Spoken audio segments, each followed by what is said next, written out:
PJ Listener, dalam Morning Session with Nuim Hayat hari ini, kita akan membahas seperti yang dilansir oleh Dutch Welle atau DW, Australia akan memperoleh 3 kapal selam bertenaga nuklir sekelas Virginia milik Amerika Serikat. Presiden Amerika Serikat Joe Biden menegaskan kapal itu bertenaga nuklir, bukan bersenjata nuklir. Kapal-kapal ini tidak akan memiliki senjata nuklir apapun, namun Tiongkok bereaksi dan menyatakan rencana AUKUS melanggar Nuclear Non-Proliferation Treaty atau NPT.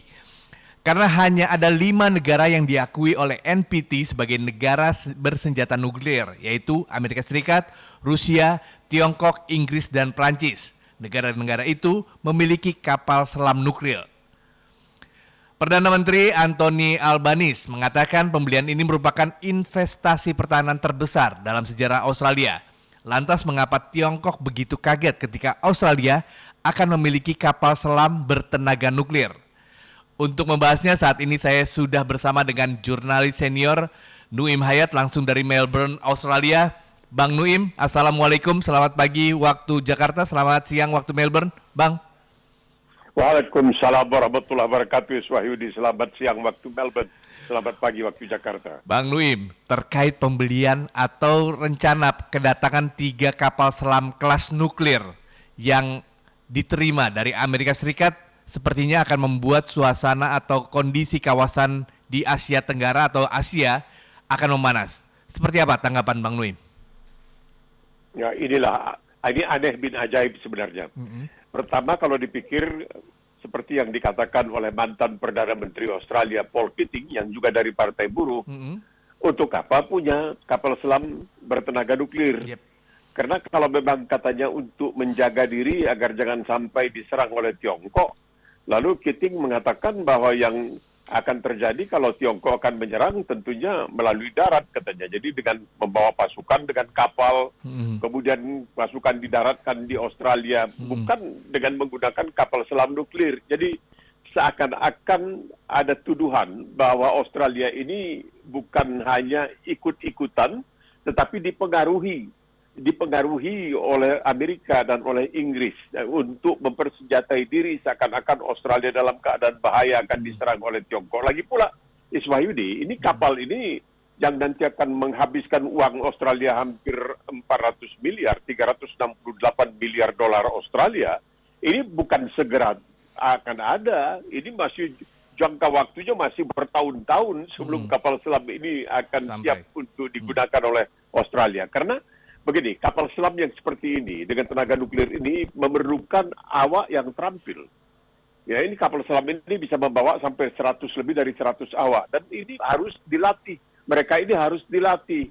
Ya, yang juga kaptennya juga harus dilatih karena ini berbeda dengan kapal selam biasa. Jadi orang bertanya, apakah bijaksana bagi Australia sebagai sebuah negara kecil dengan jumlah penduduk hanya sekitar 25-26 juta, dengan wilayah yang begitu besar, apakah Australia perlu melakukan sesuatu yang dianggap paling tidak oleh Tiongkok dan sejumlah negara lain sebagai tindakan yang provokatif? Kita tahu Indonesia sendiri sudah juga menyatakan keheranan, kalau tidak pun mau dikatakan keberatan. Kenapa Australia harus memiliki kapal selam bertenaga nuklir? Benar seperti yang dikatakan tadi, bukan bersenjata nuklir, tetapi bertenaga nuklir. Namun, biarpun dia bertenaga nuklir, kalau sekiranya sampai terjadi sesuatu, ada musibah di dalam laut, dan kemudian ya nuklirnya, radiasinya bocor, dan ini kan bisa mempengaruhi begitu banyak orang, termasuk negara-negara di sekitar Australia. Sebagaimana kita ketahui, Jepang sekarang ini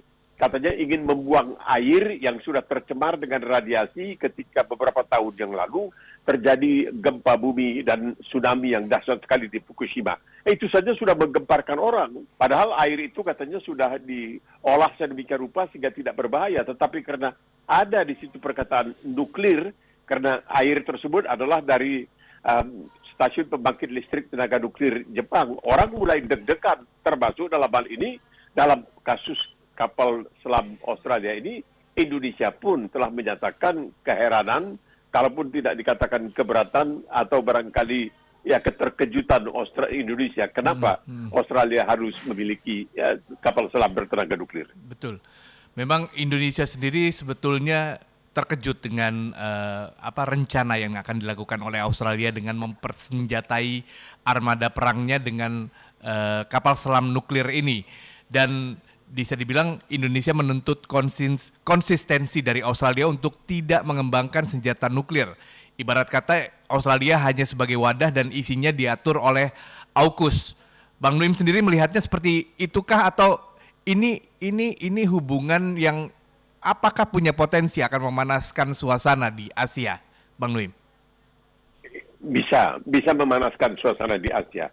Ketika nanti Tiongkok akan terus meributkan persoalan ini. Jadi Tiongkok mengatakan ini seakan-akan ingin memindahkan perang dingin dari Eropa ke wilayah Pasifik yang merupakan bagian dari wilayah Tiongkok juga. Tapi Tiongkok sendiri seperti tadi Iswahyudi mengatakan, Tiongkok sendiri pun adalah salah satu dari sekian negara, 5 negara yang memiliki kapal selam bertenaga nuklir. Tapi memang ini diakui dan ini diperbolehkan. Jadi seakan-akan di dunia ini ada ketimpangan. Ada sebagian negara dibolehkan punya bukan saja barangkali kapal selam bertenaga nuklir, tapi juga senjata nuklir. Ada negara lain yang tidak dibolehkan memiliki senjata nuklir. Jadi ada ketimpangan di sini. Tapi Tiongkok memang betul sangat berkeberatan karena menganggap bahwa ini adalah suatu pemindahan, ya, apa yang disebutkan dari perang dingin yang dahulu berkobar di Eropa dipindahkan ke daerah Pasifik. Nah, ini yang membuat Tiongkok jadi betul-betul ketar-ketir dan Tiongkok uring-uringan istilahnya tidak menghendaki sebuah ini. Dan ada alasan yang masuk akal kenapa Tiongkok tidak menghendaki, karena itu seperti dikatakan tadi, kalau sekiranya terjadi kecelakaan dan lain sebagainya, memang kapal selam bertenaga nuklir ini dikatakan bahwa bahan bakarnya itu dari nuklir itu segenggam, begitulah kira-kira disebutkan. Segenggam uranium saja katanya sudah memampukan kapal selam itu untuk keliling dunia. Meskipun ada masalah dalam hal ini, yaitu harus membawa persediaan makanan yang cukup banyak dan ini mungkin tidak praktis dan lain sebagainya. Tapi begitulah. Kemudian bagaimana dengan ampas-ampas nuklirnya? Karena ini kan anti nuklir itu ada ampasnya. Dan untuk membuang ampas nuklir itu tidak gampang seperti yang kita lihat sekarang ini.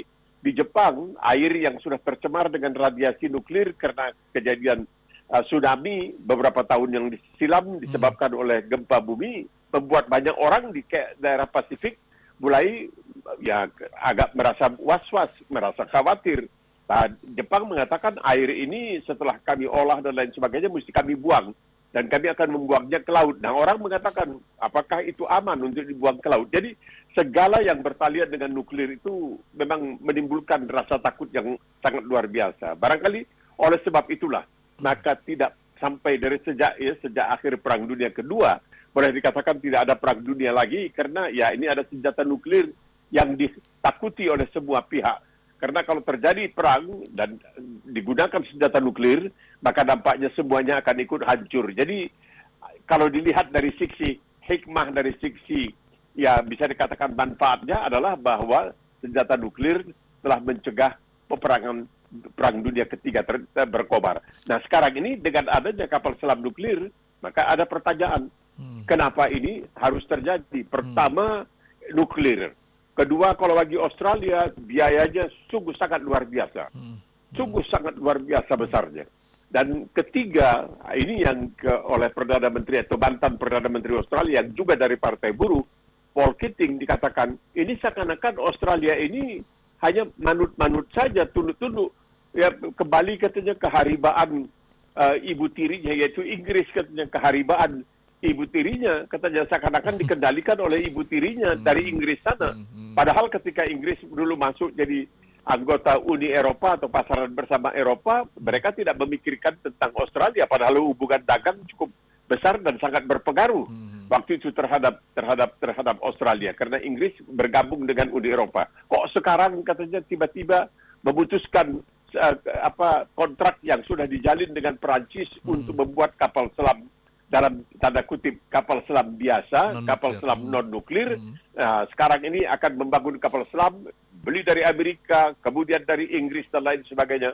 Ini bagi sementara orang termasuk Paul Keating, yang dianggap memang salah seorang Perdana Menteri yang ketika berduet waktu itu dengan Bob Hawke sangat besar jasanya dalam memajukan perekonomian Australia, dan kita tahu Paul Keating ini orang yang sangat kagum kepada Presiden Soeharto. Ini katanya sebenarnya tidak perlu terjadi. Ini sama sekali tidak perlu terjadi. Kenapa Australia sebagai sebuah negara kecil harus ikut-ikutan dalam persoalan kapal selam bertenaga nuklir ini? Ini menarik sekali. Kita tidak tahu apakah ini akan menjadi kenyataan walaupun telah diputuskan, dan karena Perdana Menteri Albo yang disebutkan Albo, Anthony Albanese baru kembali dari India dan kemudian dari Amerika Serikat dengan singgah di Fiji, dan sudah kelihatan sangat berbunga-bunga dan sangat bahagia, tetapi bahwa mereka kemudian dikecam oleh kalangan dari partai buruh sendiri, ini menimbulkan suatu masalah baru bagi Australia sebenarnya. Nah, kalau kebijakan Albanese ini membeli atau kemudian menerima tawaran sejumlah armada kapal selam bertenaga nuklir ini, kalau di dalam negeri sendiri, apakah reaksinya atau selain Paul Keating tadi, apakah memang bisa dibilang hampir 50-50 atau seperti apa, Bang, dalam menolak atau menerima di masyarakat Australia sendiri? Pada awalnya memang diterima, karena ini merupakan keputusan yang disebutkan bipartisan, artinya keputusan yang ketika ditawarkan oleh waktu itu pemerintah Partai Liberal dan Partai Nasional, itu diterima oleh Partai Buruh. Ya, walaupun Partai Buruh menganggap bahwa Perdana Menteri Scott Morrison pada waktu itu kurang bijaksana dalam menghadapi Perancis ketika dia akan mengatakan bahwa kami tidak jadi membuat kapal selam di Perancis, padahal sudah berjanji dan lain sebagainya, dan kami akan membuat kapal selam dengan tenaga nuklir dan bukan dibuat di Perancis tapi dibuat di tempat lain. Ini berarti suatu kerugian yang cukup besar bagi Perancis. Tapi kemudian setelah itu, dengan terpilihnya Partai Buruh dipimpin oleh Anthony Albanese sebagai Perdana Menteri, ketika dia berjumpa dengan Presiden Macron dari Perancis, mereka telah mampu untuk, ya boleh dikatakan, merukunkan kembali hubungan Australia dengan Perancis. Nah, kita tunggu dengan adanya ucapan yang disampaikan oleh mantan Perdana Menteri Paul Keating kemarin dalam ceramahnya di depan Persatuan Wartawan Australia di Canberra. Kita tunggu bagaimana reaksi rakyat. Apakah rakyat juga akan terperangah? Karena memang Australia dalam keadaan ya ekonominya betul-betul sedang mengalami cobaan, apalagi dengan kemungkinan akan meningkatnya harga gas. Ya, yang gas ini terutama di musim dingin sangat diperlukan untuk pendiangan rumah, untuk memanaskan rumah. Gas dipakai untuk memasak dan lain sebagainya. Dan Australia sebagai sebuah negara penghasil gas kelihatan akan kewalahan katanya untuk memenuhi permintaan dari rakyat. Jadi kita melihat di tengah-tengah tantangan-tantangan ekonomi yang sedang dihadapi oleh rakyat Australia secara keseluruhan, dengan biaya hidup yang kian naik, kemudian juga dengan sewa rumah yang juga sangat tinggi dan lain sebagainya. Kita melihat apakah rakyat Australia masih punya waktu untuk memikirkan tentang kemungkinan Australia akan memiliki kapal selam bertenaga nuklir dengan harga yang hampir $400 miliar, $368 miliar. Nah, kalau kita memprediksi pada saat terpilihnya Perdana Menteri Australia terbaru saat ini, Anthony Albanese, bahwa hubungan yang berasal dari Partai Buruh, hubungan Australia dan Tiongkok yang sebelumnya sempat memanas akan sepertinya akan membaik. Pembelian kapal selam ini sepertinya akan merubah persepsi kita antara hubungan Australia dan Tiongkok, sepertinya akan tidak mesra ke depan. Bang Nuim juga memprediksi hal yang sama atau seperti apa? Iya, jelas kan. Kita lihat waktu di Bali, Xi Jinping, Presiden Tiongkok, jumpa dengan Biden 3 jam berbicara, kemudian jumpa juga dengan Albanese, dengan Perdana Menteri Australia. Waktu itu kelihatan bahwa hubungan sudah mulai membaik, begitulah kira-kira. Betul. Dan ini penting bagi Australia karena ya Australia ini menghendaki, karena Tiongkok merupakan lawan dagang terbesar Australia. Begitu banyak hasil-hasil bumi yang dikirimkan Australia ke Tiongkok, batu bara, kemudian tentunya daging, kemudian minuman anggur, kemudian hasil tangkapan di laut seperti udang galah dan lain sebagainya, yang kemudian sangat akan diboykot oleh Tiongkok dan ya bisa menimbulkan dampak yang tidak cukup baik, ya tidak baik untuk perekonomian Australia. Tiba-tiba terjadi hal yang seperti ini. Tapi barangkali Tiongkok juga barangkali harus mengatakan apa yang dia katakan. Karena kalau dia menerima saja, itu seakan-akan Tiongkok tidak punya nyali begitu kira-kira.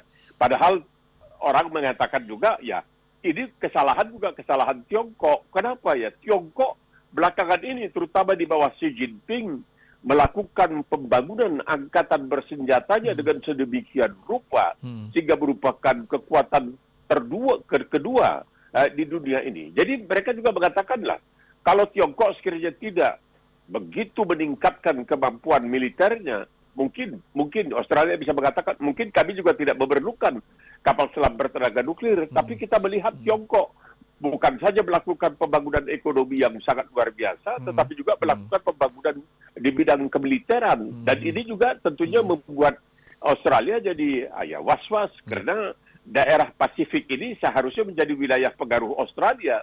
Tapi ada yang mengatakan, ya bukan saja Australia, tapi Amerika, dan seakan-akan Australia akan mengamankan agar wilayah pengaruh Amerika ini tetap bertahan di daerah Pasifik ini. Bang Nuim, kita akan break sejenak, namun saya ingin bertanya juga.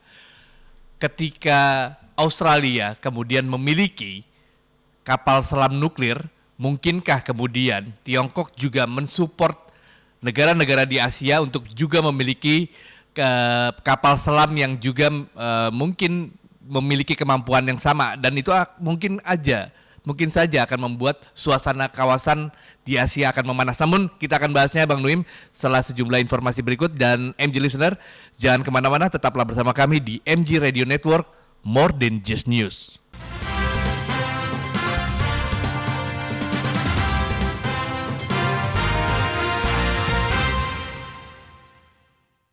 MG Listener, masih di Morning Session with Nuim Hayat dalam Morning Traffic, MG Radio Network, More Than Just News. Dan saya masih tersambung dengan jurnalis senior kami di Melbourne, Australia, Bang Nuim Hayat. Bang Nuim, setelah Australia dipastikan akan memiliki kapal selam nuklir, apakah ini, kalau saya sih mengkhawatirkannya, ini seperti ketika Ukraina mendapat bisikan-bisikan dari NATO, kemudian membuat suasana memanas dan akhirnya memicu Rusia untuk kemudian menyerang Ukraina. Dan apakah ini jadi titik untuk membuat suasana di Asia akan memanas, dan misalkan kemudian Tiongkok juga mensupport kendaraan atau kapal selam bertenaga nuklir pula ke salah satu negara di Asia, apakah ini akan membuat suasana jadi mungkin tidak akan kondusif, Bang Nuim? Iya, tapi siapa negara di Asia kecuali Tiongkok yang akan mampu ya untuk memiliki kapal selam bertenaga nuklir? Mungkin Korea Selatan mungkin, Jepang mungkin. Dari segi ekonomi ya, India mungkin. Tapi India pun baru saja membuat kapal induknya sendiri, baru saja. H1, Tiongkok sudah punya beberapa dan lain sebagainya. Nah, ini memiliki kapal selam bertenaga nuklir ini dari segi biaya merupakan suatu pengorbanan. Mesti ada yang dikorbankan. Bagaimana membiayai, karena harganya tidak murah. Seperti dikatakan tadi, Australia ini harus menyisihkan uang 368 miliar dolar Australia. Padahal Australia juga menanggung beban gara-gara COVID-19, menanggung beban hutang yang cukup besar, 900 miliar barangkali, hampir 900 miliar hutang Australia. Jadi ini bukan soal yang perkara yang sepele. Untuk memiliki sebuah kapal selam bertenaga nuklir saja diperlukan uang begitu banyak, dan kalau hanya satu, untuk apa? Itu barangkali untuk pamer saja, tidak akan ada gunanya kalau hanya cuma satu kapal selam. Jadi ini sebenarnya tidak seperti bisa dikatakan membuat yang lain-lain menjadi latah begitu. Kemudian ingin, tidak, latah boleh latah, tapi duitnya dari mana? Nah, Jepang sudah jelas tidak mungkin akan melakukan, karena Jepang terus-terus sampai sekarang ini masih tetap dibayangi oleh kenangan masa lalu Perang Dunia Kedua, ya, bahwa Jepang terlibat melakukan agresi di Pasifik dan lain sebagainya. Korea Selatan rasanya tidak akan mengorbankan kemajuan ekonominya, ya, bahwa dia sekarang ini ekonominya begitu bagus, tidak akan mengorbankan ekonominya dengan menghabiskan begitu banyak uang untuk membuat kapal selam nuklir. Dia juga harus memikirkan nanti bisa bikin Korea Utara kalap dan Korea Utara memiliki senjata nuklir, bisa melakukan hal-hal yang tidak diinginkan. Jadi nampaknya satu-satunya negara yang barangkali memiliki kemampuan ekonomi untuk memiliki kapal selam bertenaga nuklir adalah India. Tapi India juga tidak akan ingin ya untuk ikut terlibat dalam hal ini, walaupun India ini masuk kemana-mana. Dia bersahabat dengan Rusia, tapi dia juga masuk sahabat dengan Jepang, Australia, India, dan Amerika, dan lain sebagainya. Selandia Baru sendiri pun sudah mengatakan bahwa kalau sekiranya Australia memiliki kapal selam tenaga nuklir, maka secara prinsipil Selandia Baru yang merupakan semacam kakak beradik dengan Australia akan mengatakan tidak boleh kapal selam bertenaga nuklir Australia masuk ke dalam wilayah perairannya, sebagaimana Selandia Baru tidak pernah mengizinkan kapal-kapal Amerika yang bertenaga nuklir untuk memasuki wilayah perairannya. Nah, kalau Indonesia sendiri, Bang Duim melihatnya seperti apa? Sebagai negara yang juga bukan negara kecil, namun negara yang terbesar di Asia Tenggara, bahkan di Asia luas wilayah, dan keberadaan Indonesia bisa dibilang patut dipikirkan di negara-negara di Asia. Apakah mungkin, karena secara teknologi Indonesia juga memiliki kemampuan terkait nuklir, apakah ini menjadi dalam tanda petik sekutu baru yang bisa dilakukan oleh Tiongkok untuk juga memprovokasi balik dari Australia atau dari negara-negara sekutunya Inggris dan Amerika, Bang Nuim? Ya, untuk bikin kereta api cepat saja kita sudah boleh dikatakan Senin Kemis ya. Kita sudah Senin Kemis. Apalagi membuat kapal selam bertenaga nuklir yang harganya begitu mahal. Ya. Dan Tapi untuk Indonesia ini karena teringat dulu di zaman Pak Soekarno kan kita mendapatkan hibah sejumlah senjata yang bisa dibilang cukup membuat Indonesia menjadi negara bisa dibilang kedua atau ketiga terkuat di dunia pada saat itu, karena memiliki senjata-senjata yang punya kemampuan terbaik di Asia saat itu. Apakah itu tidak mungkin terulang, Bang Nuim? Itu lain ya. Itu ketika terjadi di zaman itu karena kita ingin berebut waktu itu apa yang disebutkan sebagai Irian Barat. Ya, kita ingin merebut Irian Barat. Toh kita melihat ketika Indonesia memproklamirkan konfrontasi Gajang Malaysia, kita tidak bisa berbuat banyak. Kita mengetahui hubungan kita dengan Singapura menjadi tegang karena Singapura menangkap 2 anggota komando ya, pasukan komando kita yang kemudian dihukum gantung. Kita tidak juga sanggup masuk ke Malaysia, kita tidak bisa melawan. Jadi kita waktu itu mengatakan kita mengirim, kalau boleh saya ceritakan begini. Waktu saya masih di BBC, saya diminta juga oleh Departemen Luar Negeri Inggris untuk menguji mereka tentara-tentara Inggris yang memohon untuk naik pangkat. Jadi di antara mereka itu yang memohon untuk naik pangkat itu ada yang mengambil bahasa Indonesia. Dan ketika saya misalnya melakukan wawancara dengan mereka, mereka mengatakan, wah kami di Kalimantan Utara, waktu itu mereka nyebutnya Borneo, ya kami banyak berhadapan dengan dalam tanda kutip sukarelawan dari Indonesia, dan ya mereka itu tidak begitu terlatih dan lain sebagainya. Itu kata mereka, saya tidak tahu, tapi itu yang mereka katakan. Jadi kita memang ikut waktu itu bergerak, tetapi terbatas sekali. Jadi kekuatan senjata sendiri, kita kan beli kapal bekas dari Uni Soviet waktu itu. Karena kita ingin berebut Irian Barat. Syukur tidak terjadi peperangan karena ya waktu itu Belanda ditekan kiri kanan oleh Australia, oleh Amerika dan lain sebagainya agar menyerahkan Irian Barat kepada Indonesia agar jangan sampai terjadi peperangan, karena dikhawatirkan kalau demikian nanti maka Indonesia akan menyingkir dan lebih dekat ke Uni Soviet daripada ke Barat, sedangkan mereka menginginkan Indonesia kalau bisa merupakan sebuah negara netral, bebas dan aktif dan lain sebagainya. Nah, itu persenjataan yang Iswayu disebutkan tadi sebenarnya tidak ada artinya sama sekali kalau memang kita tidak mampu untuk ya membeli besiunya. Saya membaca ini benar atau tidak.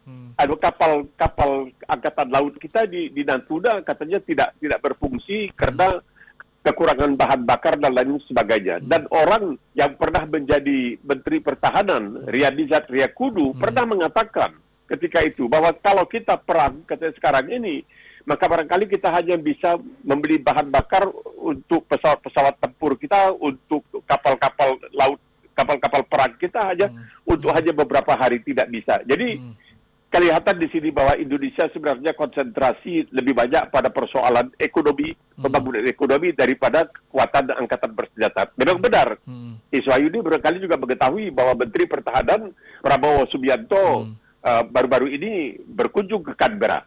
Dan waktu itu yang menarik perhatian dan sempat kita bicarakan juga adalah pengumuman yang dibuat oleh kedua pihak, ya, Indonesia dan Australia, akan melakukan kerjasama di bidang militer, tapi hanya untuk latihan saja. Jadi Indonesia sebenarnya dalam hal ini saya pikir tidak akan mungkin mengambil keputusan untuk membuat kapal selam bertenaga nuklir, karena ini akan bisa hancur perekonomian kita. Seperti saya katakan, kita punya IKN, ya, ibu kota Nusantara, itu perlu duit banyak.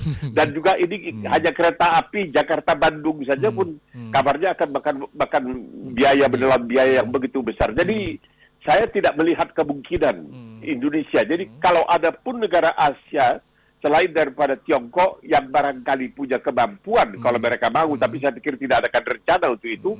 Pertama adalah India, kedua Korea Selatan, dan ketiga Jepang, atau kedua Jepang dan ketiga Korea Selatan. Jadi tipis sekali kemungkinan ada negara Asia lain yang akan memiliki kapal selam bertenaga nuklir. Kalau saya berpikiran seperti ini, Bang Luim, karena saat ini Tiongkok bisa dibilang sebagai negara yang sangat-sangat mengkhawatirkan pembelian kapal selam bertenaga nuklir yang dilakukan oleh Australia, yang sepertinya ini juga bukan keinginan pure dari Australia sendiri, namun lebih karena penempatan atau pelebaran kekuatan dari Inggris dan Amerika, dan itu kemudian dilakukan juga oleh Tiongkok untuk melakukan hal yang sama, yaitu mungkin memprovokasi secara tanda petik Amerika dan Inggris dengan kemudian yaitu memberikan pinjaman atau memberikan bantuan yang sifatnya militer ke negara-negara yang mungkin juga menurut saya punya potensi untuk langsung membuat musuhnya atau yang memang ditarget oleh Tiongkok langsung terasa, yaitu ya mungkin salah satunya ya Indonesia sebagai negara yang paling mungkin mampu untuk membuat Amerika bereaksi. Bang Luim melihatnya karena saat ini jelang 2024 ada pemilu, kemudian ada IKN yang Bang Luim tadi bilang. Jadi kita memang sepertinya membutuhkan suntikan-suntikan yang saat ini yang paling mungkin negara yang sangat mampu untuk memberikan suntikan-suntikan dana adalah Tiongkok, yang sepertinya tidak akan memberikannya secara gratis, tapi pasti dengan syarat-syarat yang akhirnya diikuti oleh negara yang diberikan bantuan. Bang Luim. Betul, kan lihat apa yang terjadi dengan Sri Lanka. Betul. Lihat apa yang terjadi dengan Sri Lanka. Ya, pinjaman yang diberikan begitu banyak tidak bisa dibayar kembali, dan sekarang kita lihat krisis yang terjadi di Sri Lanka. Nah, apakah Indonesia bersedia? Saya pikir tidak. Karena begini, coba Iswayu dipikirkan. Kita selama ini secara berkala terus melakukan latihan perang-perangan bersama dengan Amerika Serikat. Dan kita juga akan melakukan nanti dengan Australia, seperti yang telah diputuskan oleh Menteri Pertahanan Prabowo Subianto baru-baru ini, kira-kira baru sebulan yang lalu barangkali Prabowo berada di Canberra. Jadi kelihatan Indonesia bermain dengan banyak kaki. Artinya ingin menjadi betul-betul netral dan bersahabat dengan semua. Dengan semua. Dan tidak mungkin Indonesia bisa dibujuk. Saya hakul yakin. Tidak mungkin Indonesia bisa dibujuk untuk melakukan komitmen seperti itu. Karena ini ekonomi kita bisa centang peredam, ancur-ancuran, betul-betul. Karena ini biayanya bukan sedikit. Dan sekarang saja Australia, mulai dikatakan, mulai banyak yang bertanya, ini nanti ampas nuklirnya mau disimpan di mana? Karena ampas nuklir ini akan masih aktif selama ribuan tahun.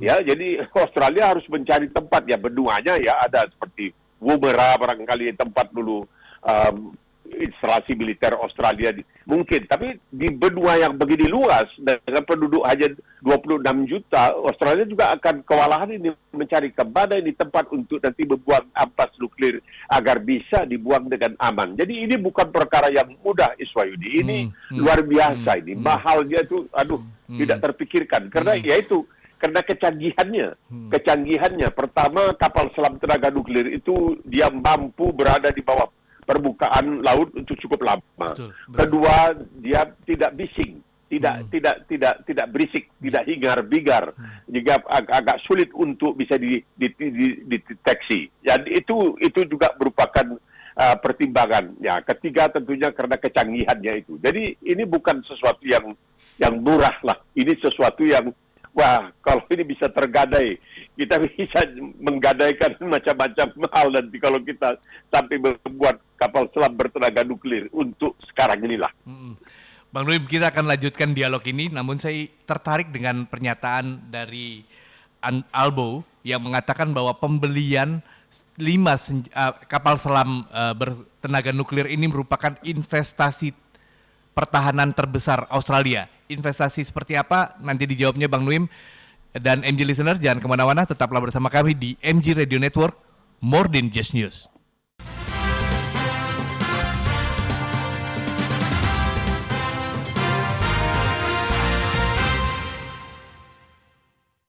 MG Listener, masih di Morning Session with Nuim Hayat dalam Morning Traffic, MG Radio Network, More Than Just News. Dan masih tersambung dengan jurnalis senior kami di Melbourne, Australia, Bang Nuim Hayat. Bang Nuim, sepertinya sudah dipastikan bahwa Australia akan membeli 5 kapal selam nuklir untuk membantu atau menjadi investasi pertahanan dari negara Australia sendiri. Nah, kalau saya berpikir investasi keamanan, ini maksudnya adalah apakah memang Australia saat ini sedang menuju ke negara dengan kemampuan nuklir atau seperti apa, Bang Nuim? Tidak, kemampuan nuklir ini hanya di bidang kapal selamnya saja. Ya, karena yang lain-lain itu tidak ada. Misalnya Australia tidak punya stasiun pembangkit listrik tenaga nuklir, tidak dimiliki. Senjata nuklir yang sejauh yang kita ketahui tidak ada, dan rasanya memang tidak ada. Kalau ada tentunya sudah bocor sejak kapan-kapan.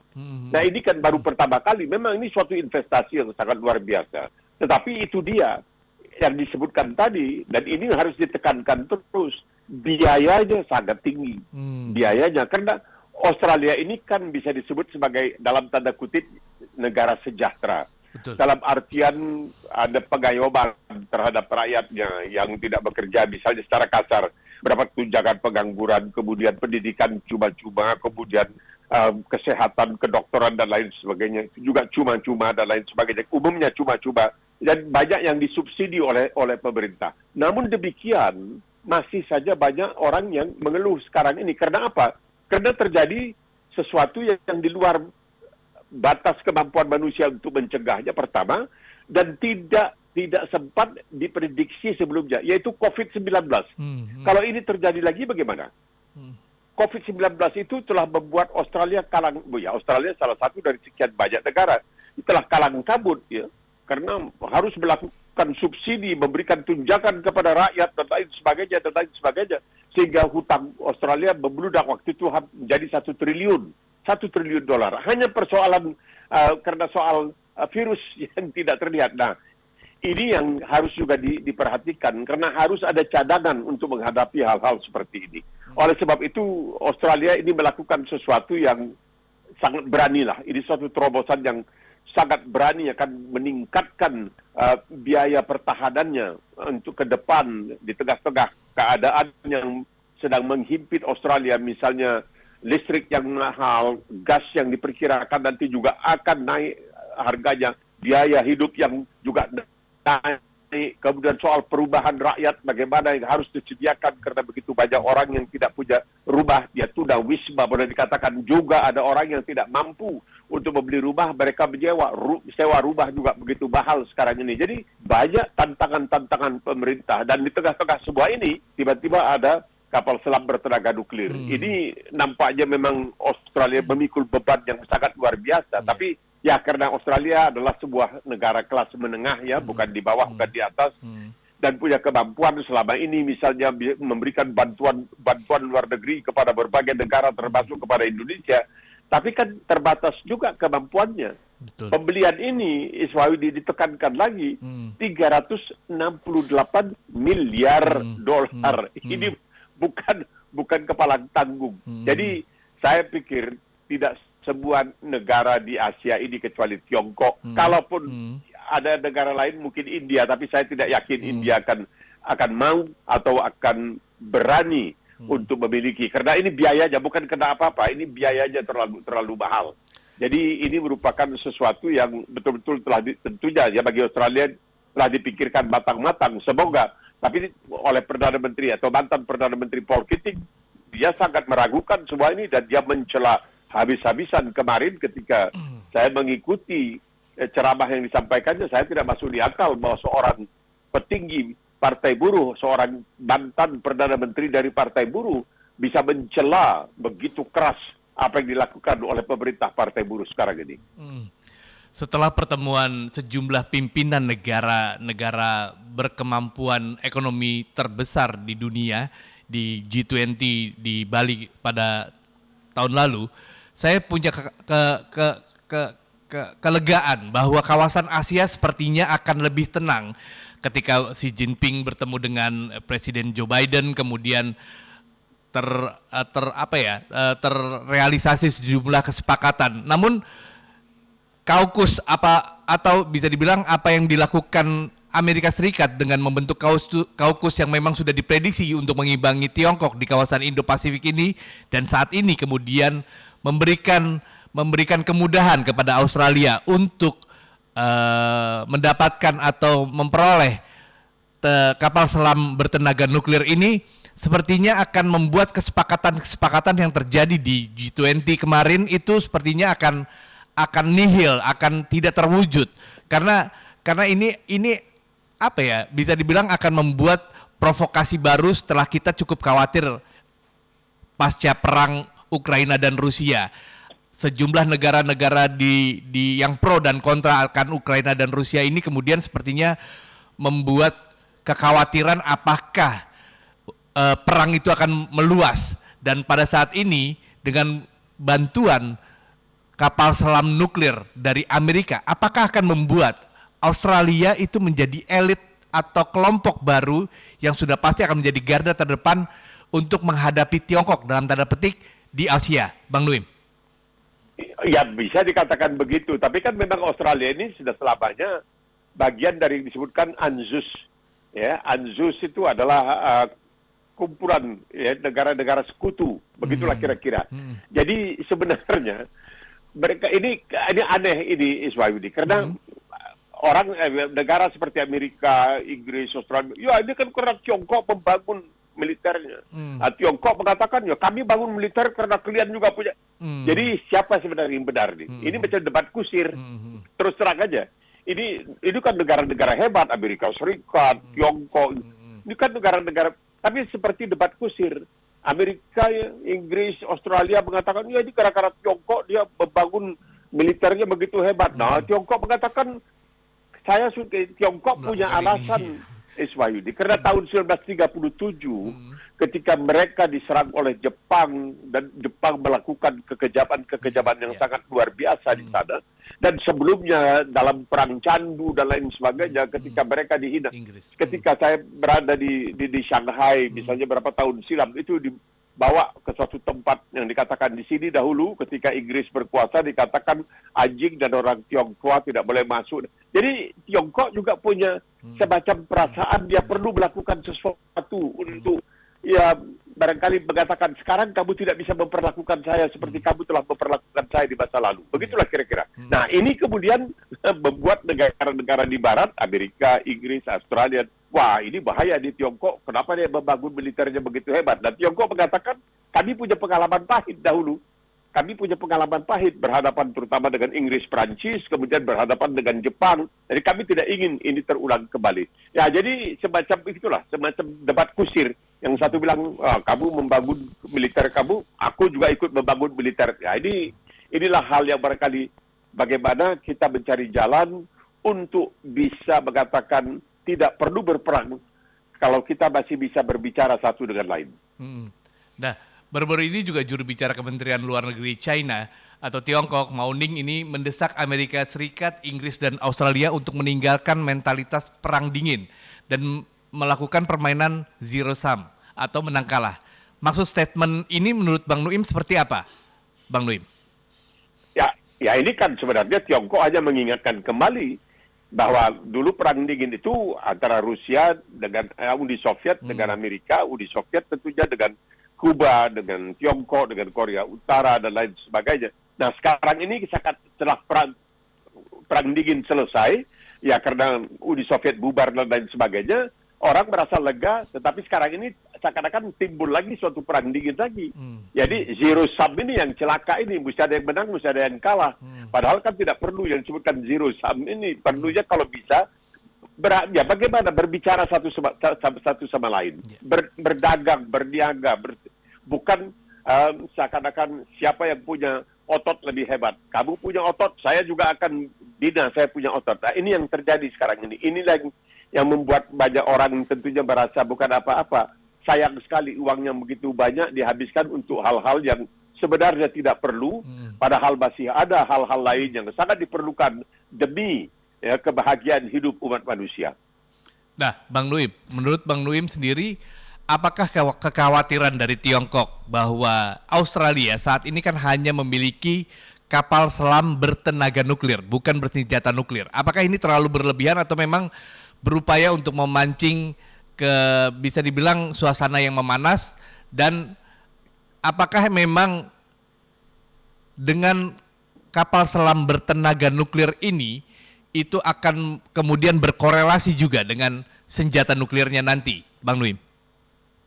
Mungkin saja, tapi rasanya senjata tidak. Tapi kan begini, Swayudi, ini kapal selam ini bukan seperti simsalabim langsung ada.